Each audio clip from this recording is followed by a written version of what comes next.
Estudo do Evangelho segundo o Espiritismo. Capítulo 16.1. Salvação dos ricos. Sejam bem-vindos aos estudos do Evangelho segundo o Espiritismo.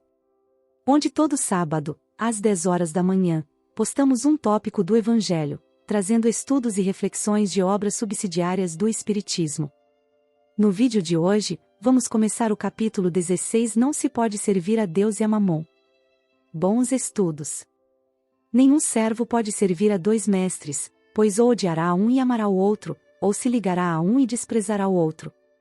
Não podeis servir ao mesmo tempo a Deus e a Mamon. Lucas 16:13. Então, um jovem se aproximou dele e disse: Bom mestre, o que devo fazer para adquirir a vida eterna? Jesus lhe respondeu: Por que me chamas de bom? Somente Deus é bom. Porém, se queres entrar na vida, guarda esses mandamentos. Quais? Jesus lhe disse: Não matarás, não cometerás adultério, não roubarás, não dirás falso testemunho. Honrarás a teu pai e a tua mãe, e amarás o teu próximo como a ti mesmo. O jovem lhe respondeu: Eu guardei todos esses mandamentos desde a minha infância, o que me falta ainda? Jesus lhe disse: Se quiseres ser perfeito, vai, vende o que tens e dá-o aos pobres, e terás um tesouro no céu. Depois, vem e segue-me. Ouvindo essas palavras, o jovem se foi, triste, porque ele tinha muitos bens. E Jesus disse aos seus discípulos: Eu vos digo, em verdade, que é bem difícil um rico entrar no reino dos céus. Eu vos digo mais uma vez, é mais fácil um camelo passar pelo buraco de uma agulha do que um rico entrar no reino dos céus. Mateus 19:16-24, Lucas 12:18-25, Marcos X 17:25. Comentários. Essas duas passagens trazem muitos ensinamentos do Cristo, mas cabe a análise do sentido das palavras do Mestre, pois seu sentido literal pode se tornar um pouco confuso. Na primeira passagem colocada por Kardec, Jesus diz que não se pode servir a Deus e a Mamon. Mamon é um termo hebraico que significa riqueza ou dinheiro. Portanto, podemos entender também, não se pode servir a Deus e ao dinheiro. Estamos encarnados e vivemos experiências materiais, apesar de sermos espíritos, vivemos hoje uma experiência carnal, necessitando, portanto, da matéria, do trabalho, das comidas e do dinheiro, para a sobrevivência e manutenção da máquina que Deus nos emprestou, nosso corpo físico. Com essa passagem, Jesus não nos impede de termos dinheiro, ou de trabalharmos honestamente para conquistas maiores no quesito material. O que Jesus explica é que aquele que serve a Deus não consegue servir ao dinheiro. Servir o dinheiro e batalhar pelas conquistas da vida são coisas diferentes.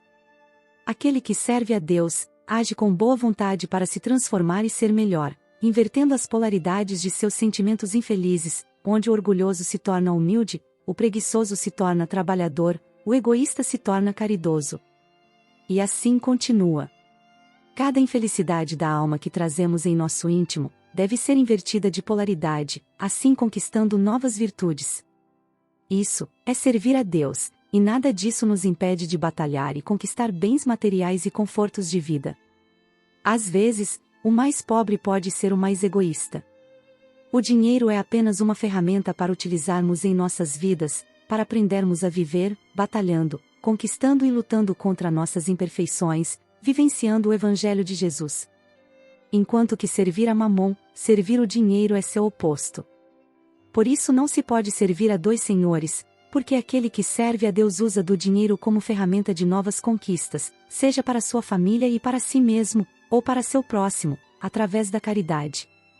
Enquanto que aquele que serve o dinheiro, usa das pessoas para conquistar mais dinheiro, mais status, mais vaidades, mais poder material, e nisso, destruindo afeições, exaltando vícios da alma, ignorando virtudes sublimes do Evangelho. Na segunda passagem do capítulo 16.1, vemos em Mateus 19:16-24 a conversa de Jesus com o rico, que alega cumprir com todos os mandamentos orientados por Moisés e reafirmados pelo Cristo. Mas quando foi convidado a vender todos seus bens e seguir Jesus, se negou. Isso não significa que devemos abandonar nossas fontes de renda, nossos bens materiais ou nosso conforto para seguir as leis de Deus de amor ao próximo. Mas é um chamado de Jesus, para todos nós, de que aquele que não puder abrir mão de suas riquezas para fazer a caridade, não poderá segui-lo. E abrir mão das riquezas, pode ser oferecer nosso tempo ouvindo um necessitado, deixando de comer em restaurantes chiques, para guardar dinheiro para a educação de nossos filhos. Usando do dinheiro, e do tempo, para enaltecer a caridade. Assim, servir a Mamon, ou então fazer como o rico que negou seguir o Cristo, em outras palavras, é ser materialista. Enquanto que aquele que se dedica para a transformação de seus vícios, usando o dinheiro e não as pessoas, está se aproximando do comportamento cristão. Auxilia hoje. Não existe mal em possuir o dinheiro. O mal decorre da invigilância, quando permitimos na terra que o dinheiro nos possua. A fortuna é responsabilidade. A moeda é instrumento. Certo que o ouro transviado garante furna brilhante ao vício, contudo, não é menos certo que o ouro dignamente conduzido assegura pouso à atividade edificante. A finança que patrocina os excessos da mesa é igual àquela outra que se faz pão em socorro dos companheiros que enlanguecem de fome. Recursos materiais que favorecem o mercado de entorpecentes, são aqueles mesmos que alimentam a forja bendita da indústria. Orientemos o dinheiro na direção da caridade e se transfigurará ele em sementeira de bênçãos. Empreguemos simples migalha de que possamos dispor, em benefício dos semelhantes e verificaremos que alguns cruzeiros realizam vasta lavoura de simpatia e cooperação que os mais alentados créditos bancários não conseguiriam comprar. Observemos a fonte que espalha os tesouros da natureza. Se prossegue no curso traçado, será sempre a base da vida, mas se frustrada na tarefa que lhe cabe cumprir, gera o pântano, que canaliza a morte. Dinheiro será sempre um agente do bem para que o mal desapareça da terra. O essencial é que venhamos a utilizá-lo a serviço do próximo, na direção da felicidade de todos. À vista disso, se podes amparar alguém com o dinheiro que te foi confiado, não adies para amanhã o trabalho de fraternidade que pretendes fazer. Auxilia hoje. André Luiz. Ante o reino dos céus. Indubitavelmente, a palavra do Mestre, no comentário sobre a dificuldade dos ricos ante o reino dos céus, exprime incontestável realidade, porquanto a posse exagerada de bens terrestres é quase sempre a crucificação da alma em pesados madeiros de ouro. Enquanto a pobreza de recursos materiais vive independente para a amizade e para a fé, para a confiança e para a compreensão, os detentores da fortuna amoedada vivem quase sempre prisioneiros da suspeita e da desilusão, nos tormentos da defensiva. Mas, existem outros ricos do mundo com infinitos obstáculos no acesso ao paraíso da alegria e da paz. Vejamos, por exemplo, os ricos de exigências. Os ricos da cólera se desvairarem nos conflitos das trevas. Os ricos de melindres pessoais que nunca conseguem elementos de tolerância, necessários à superação das próprias fraquezas. Os ricos da mentira que tecem a rede de sombras em que enleiam a própria alma. Os ricos de tristeza e desânimo, recolhidos à inutilidade em que se acolhem. Os ricos de reclamações e de queixas que atravessam o mundo, entre a insatisfação e a ociosidade. Os ricos de ignorância que se agarram à penúria de espírito. Os ricos de letras e artes que se encarceram em torres de marfim, para o culto ao próprio egoísmo. Os ricos de saúde e de possibilidades que imobilizam o coração na caixa do peito, aguardando que o dinheiro fácil lhes venha ao encontro, para o exercício da caridade. Os ricos de ódio. Os ricos de usura. Os ricos de medo da verdade e do bem. E os ricos numerosos da vaidade que se trancafiam nas masmorras do próprio eu, exigindo que o céu se converta em propriedade exclusiva dos seus caprichos individuais. Enriqueçamo-nos de amor e sirvamos sempre. O dinheiro pode ajudar muitíssimo, mas só o coração aberto ao esplendor solar do bem pode amparar, libertar, erguer, salvar e aperfeiçoar para sempre. Emanuel. O mancebo rico. Diante do assunto, que se referia ao congraçamento de grupos religiosos, o ponderoso Simão, sábio israelita desencarnado, considerou, sorridente. Semelhantes problemas já vicejavam em torno do próprio Cristo.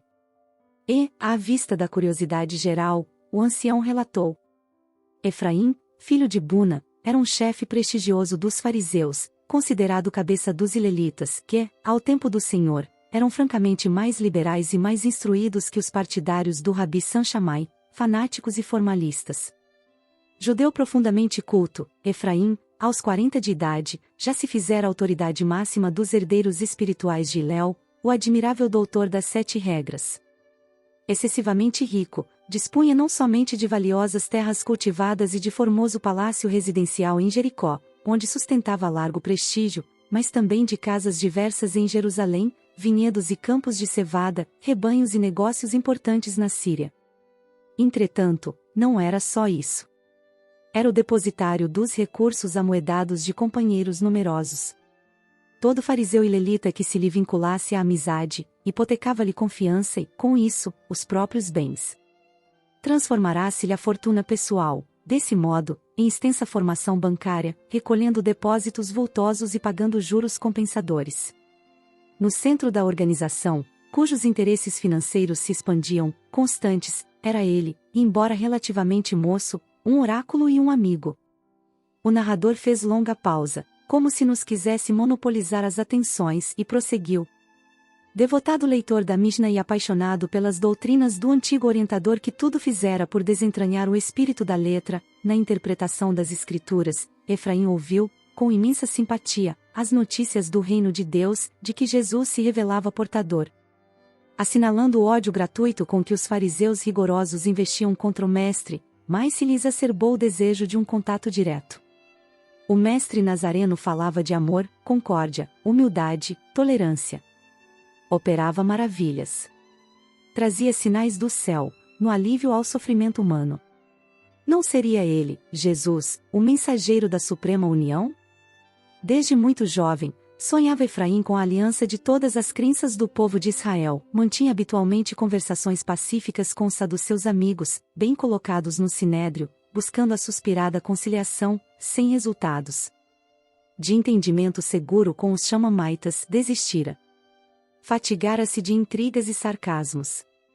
Diligenciara colher os pontos de vista dos nazarenos e samaritanos, conhecidos por opiniões menos estreitas, ouvirá compatrícios mentalmente marcados pelas inovações de credos estrangeiros, quais os que se mostravam em ativa correspondência com a Grécia e com o Egito, mas tudo debalde. Controvérsias entrechocavam-se, quais farpas afogueadas, incentivando perseguições. Demandara retiro deleitoso de essênios, em cuja intimidade repousara, durante alguns dias, anotando, encantado, várias referências em derredor dos ensinamentos do Cristo. No entanto, mesmo aí, no seio da coletividade consagrada à comunhão de bens, no serviço da agricultura, encontrar antagonistas intransigentes, que não vacilavam no escárnio sobre os profitentes de outras convicções. A pouco e pouco, amadureceu o projeto de ir em pessoa ao encontro de Jesus, o fascinante condutor de multidões, a fim de expor-lhe o magnífico projeto.